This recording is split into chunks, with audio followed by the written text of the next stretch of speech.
Lebanon Syria সীমান্তে একটি গাড়িতে বিমান হামলা চালিয়েছে ইসরায়েলি বাহিনী। এতে অন্তত 4 জন নিহত হয়েছে বলে জানিয়েছেন লেবাননের জনস্বাস্থ্য মন্ত্রণালয়। আজ ভোরে এই হামলা চালানো হয়। লেবাননের রাষ্ট্রীয় বার্তা সংস্থা জানায় নিহতদের মধ্যে একজন সিরিয়ান নাগরিকও রয়েছে। ইসরায়েলি সেনাবাহিনী হামলার বিষয়টি স্বীকার করেছে।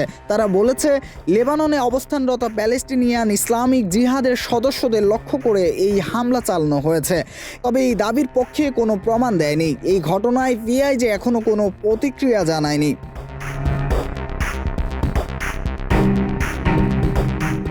ইসরায়েলের দাবি, লেবাননের মাজদাল অ্যানজার এলাকায় এই হামলা হয়েছে। পিআইজি একটি সশস্ত্র সংগঠন যারা হামাসের সঙ্গে গাজায় লড়াই করছে। তারা লেবাননের হিজবুল্লাহর ঘনিষ্ঠ মিত্র হিসাবেও পরিচিত। 2024 সালের নভেম্বরে ইসরায়েল ও হিজবুল্লাহর মধ্যে যুদ্ধবিরতি হলেও লেবাননের অভিযোগ ইসরায়েল নিয়মিত হামলা চালিয়ে যাচ্ছে।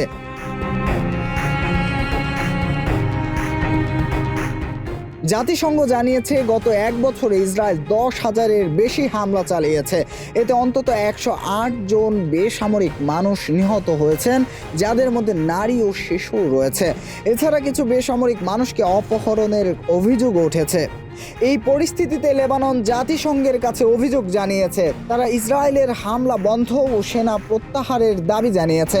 লেবাননের অভিযোগ 2025 সালের শেষ 3 মাসেই ইসরায়েল 2000-এর বেশিবার তাদের আকাশসীমা ও সীমান্ত লঙ্ঘন করেছে।